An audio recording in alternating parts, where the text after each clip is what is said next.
What is the most you've ever enjoyed alcohol? Like that first sip. Oh, that reminds me of Tom Waits' quote. I don't want another drink, I just want that last one again. Ooh, that's pretty good. That's profound. Usually our openings are stupid.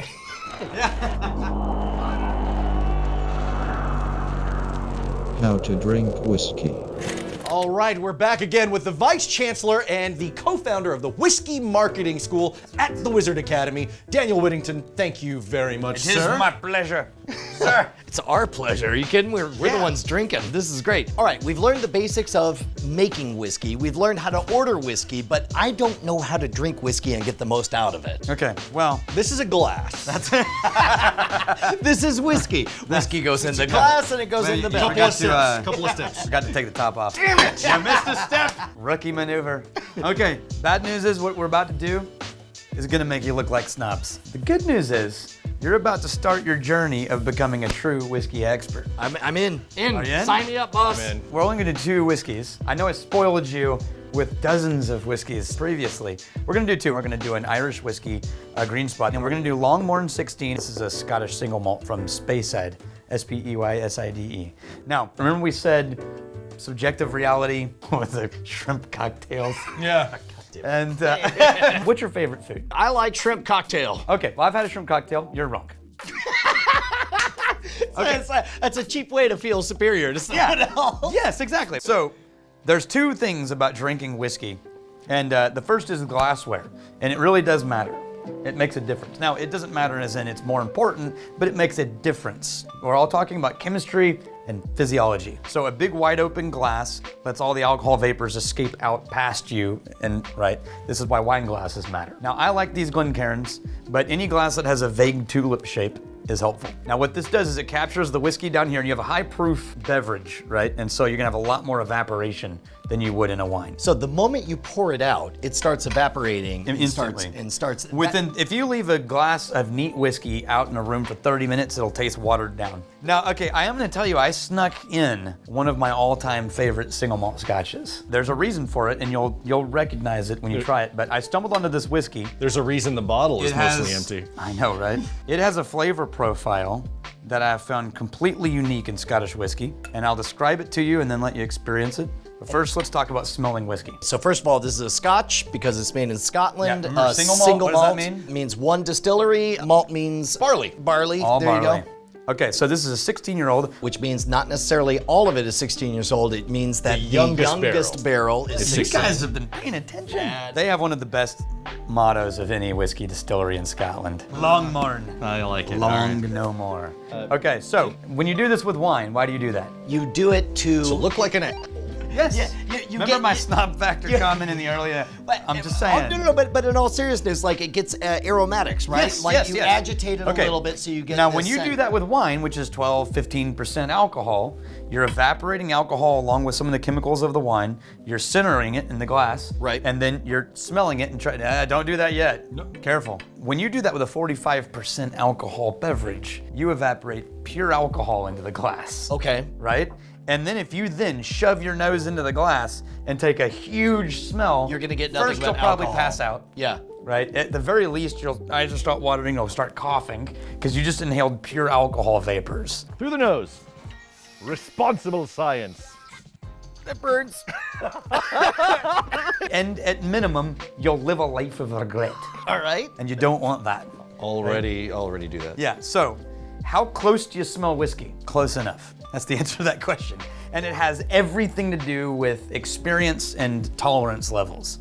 So if you never drink hard liquor, then don't go shoving your nose in the glass. You'll take a big smell, you'll pass out. Right. If you are used to drinking hard liquor on a regular basis neat, you can get right up in the glass. You'll see professional whiskey drinkers get right in there and they'll move it around.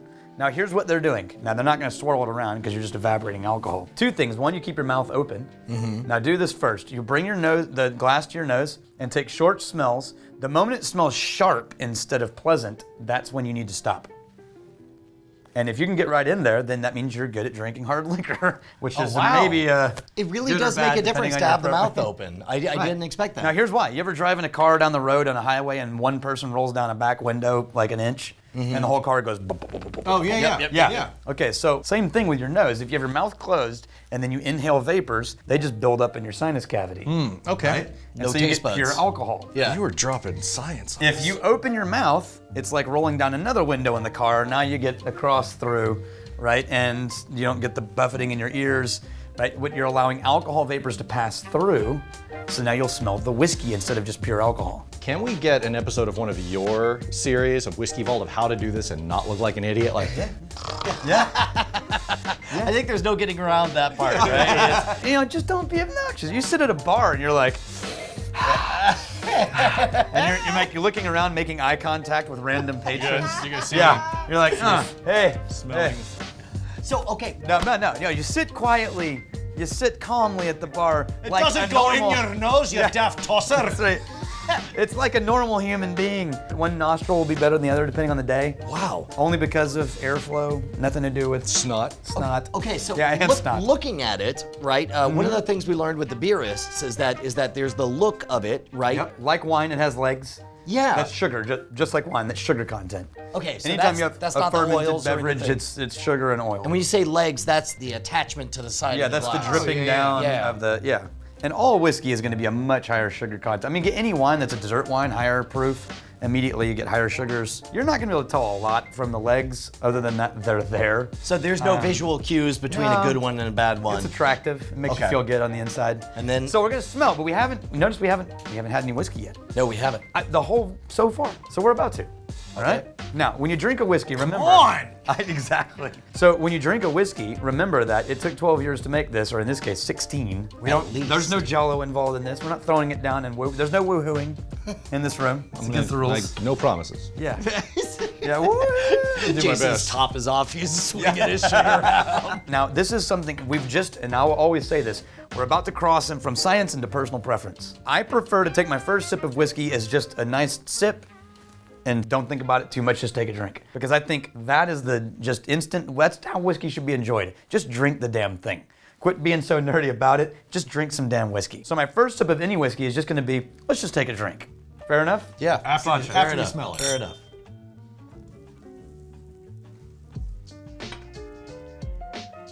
Now don't let it sit around, don't do anything with it, just take a drink. I have that habit to actually take a sip and then let it sit in my mouth. That's for a while. good habit.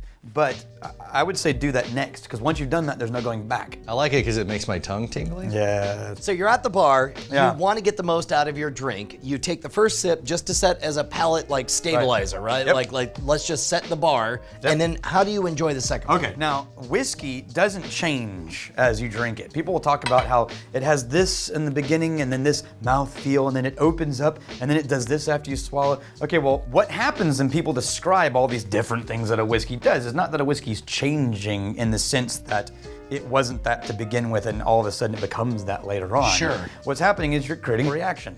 Remember, this is chemistry. You're This is sort of science. guiding your own experience. Remember when we added water to that whiskey and it completely changed? Yeah. And when you pour this whiskey into your mouth, you're about to create another reaction with saliva.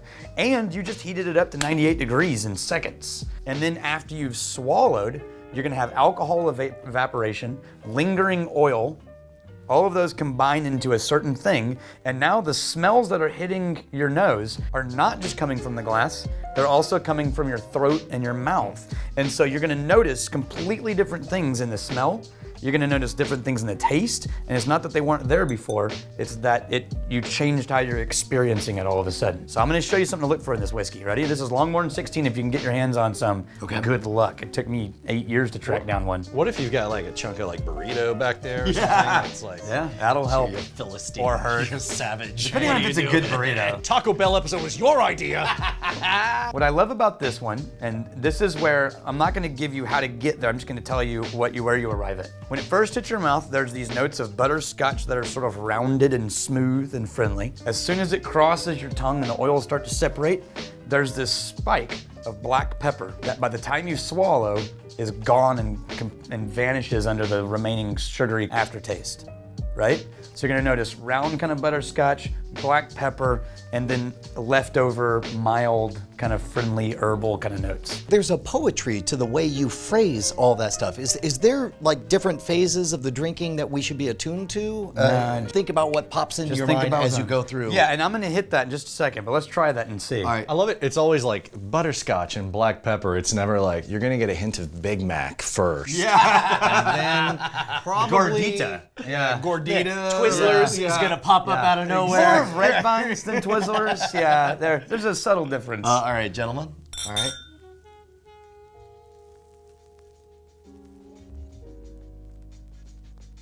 Is there anything I should be doing in terms of maneuvering my tongue to get the maximum experience? So some guys will swish it around like wine. I find that way too aggressive with 45% alcohol. Now, did you notice that kind of progression? Yeah. Yeah. Okay, Absolutely. now, let's do it again. This time what you're gonna do is keep it in your mouth and make a chewing motion, but don't move your tongue around. Huh. You're gonna feel like an idiot. This is one you maybe don't do at the bar. Okay, all right. With my mouth open or closed? All the way to 10. Yeah, you already drank the whiskey. It's still in there. All right, and now you're done. Wow. Notice how much more dramatic that got. That Yeah. was Now, what did we just do? We created a reaction, but in your mouth instead of in the glass or after you've swallowed. See, I like that better because it's got that bite. really? Oh no. Right there. It was unpleasant. It was like I was in a face-off, and it's like So now which one of you is wrong? Okay, well, I mean, obviously me. Cocktail. The shrimp cocktail guy. No, see, that's how I usually drink whiskey, is that I'll take a drink and then I'll let it sit. And you really feel the bite of it. Right before all of the flavor is gone, then you swallow, you know, but it's... Now, I will tell you, there's no bad way to drink whiskey. There's a lot of whiskey in a glass. So give your chance to experience all the different things, right? So if you just take a sip first, you can still go back to the let it sit. Yeah. But if you let it sit and you've sort of, remember, alcohol activates the pain receptors in your tongue. That's what it does. That's why when someone who's never had alcohol can taste even cooked alcohol in a dish, right? Because your tongue is trying to tell you, hey, that thing's trying to kill you, you idiot, right? Right. And you're like, no, Like, that's I can- poison. I can Poison. quit anytime, right? That's all it is. You And shut up, tongue. Exactly. To drink more whiskey, you're just eventually getting your brain to shut up. But if you let it sit in there and evaporate pure alcohol in your mouth, there's nothing you can do. It just everything comes alive. Shorts and after everything that, out. there's no subtlety. I definitely noticed, like, after holding onto it in the mouth long enough, the pain goes up and it becomes vaguely unpleasant for me. But then it hits this point where it's like I just feel nothing. Like Yeah, the numbness hits, numb. and then it's like I'm not getting any taste or anything in there. Now that we've let that sort of numb, overwhelming, finish this one off Okay. because science. When I tilt one back, Mm-hmm. I always lift my tongue to let it wash underneath my tongue. Is that just me, or do you guys I've do never that? done that before. We'll try it both ways. The answer is science. Yeah, Under of course, the try it of course, both of course. ways. That's the thing to remember when you go through this, is there's no right or wrong way. What you're No. doing is you're gauging your own experience. Yes. And you're trying to figure out which is the most pleasant way for you to experience this whiskey. Right. And how does it change? And that might vary from whiskey to whiskey. Yes, I was gonna say, and depending on the whiskey. Okay, now we're gonna talk about brain theory. This is where we get super nerdy. Okay, I'm in. 4 of your 5 senses communicate directly with your left brain first. And the left brain is the one responsible for practical application, language, reality, real things. Getting stuff right? done, yeah. And action, right? So you can touch something and jerk back and then realize, oh, that was hot. And this is a whole other thing. I'm not gonna go deep into this, but the language of those senses are all objective, relatively speaking. Now, if I said, hey, go in that room and find the guy with the red shirt, as long as I spoke your language, everyone could go do that for me. Even if there's a lot of science that proves you and I see a different red, which is true. Right. Right? We could still objectively find the one red shirt. Within a spectrum. Unless you're Yeah. colorblind or, yeah. So we're talking about fat into the dull curve, right? So smell is the only sense that has no objective language. You can smell something and suddenly you're back in 7th grade. Yes. And you haven't thought about this thought in a million years. Yeah. The reason is because your sensors in your nose, they bypass critical thinking and they go to your right brain, to the part of your brain responsible for memory and emotion first. Then they reroute to critical thinking. And so you can walk through a room and smell a perfume and look for someone. And then before it occurs to you, that person isn't here, or maybe they're not even alive. But your brain, their first reaction was to look for their face. Right. Before your conscious mind went, Wait, that's ridiculous. That's right brain. When you're smelling and drinking things, we are now entering the territory of right brain. Which means if you want to really experience a whiskey, you have to be comfortable with your brain throwing up something in your mind as an answer to what you're smelling that makes absolutely no sense, but that if you give it ground and try to understand why it said that, you'll discover something you didn't know about whiskey. There really is like a strange courtship with your own other half of the brain that happens. You Yes. know, where it's like there's the conscious part of you is deciding how to experience this drink, knowing that you're courting the unconscious part of the brain into experiencing something. I had a guy who picked up a glass and said, "Grandma." We took about 5 minutes to figure out why his brain said that, and we discovered cinnamon. He smelled cinnamon, and his right brain connects the smell of cinnamon with Grandma's house. Are we about to do a little therapy here? We're about to do this, ready? Okay, all right. Now, I will tell you, this is an Irish whiskey called Green Spot, which is amazing. Okay. It's an amazing whiskey. For years, I drank it, and I smelled shortbread biscuit and caramel, and a little bit of, and that was basically it, a little bit of green apple. So look for that real quick. Don't drink it, but smell it. Look for shortbread biscuit and green apple. By the Yeah.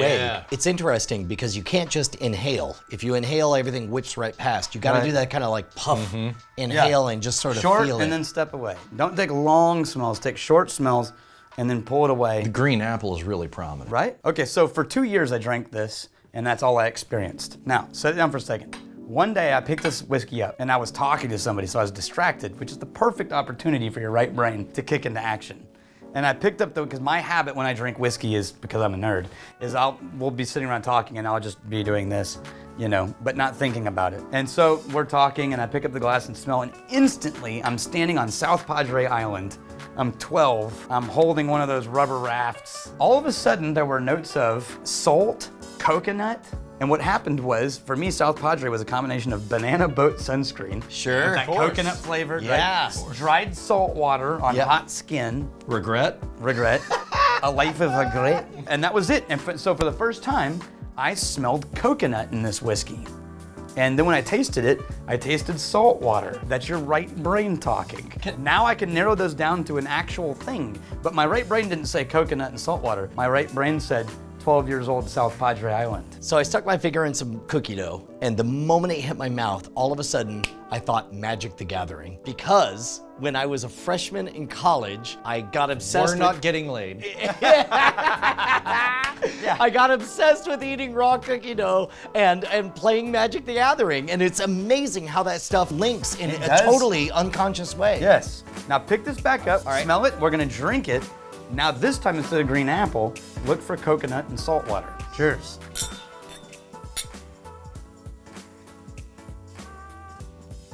Man, this is It's right there. It's yeah. This is a fantastic example of priming. Like Yeah. when you prime your brain to look for a certain thing going into it, will often it find it. definitely appears. Yeah. That's the language of tasting and smell and science and right brain. You ever watch a show and you see an actor that you recognize and you know their name and you saw them in a movie last week, but you can't remember who they are? Yep. And You it's get so- a restraining order if you try to smell them. Yeah.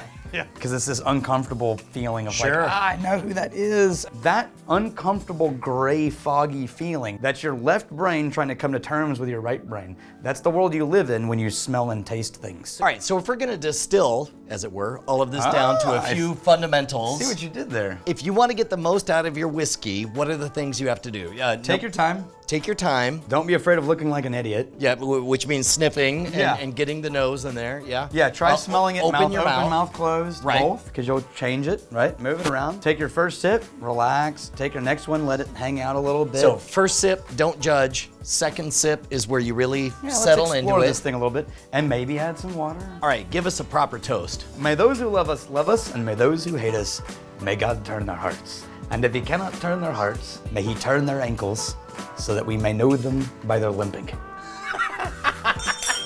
I like that.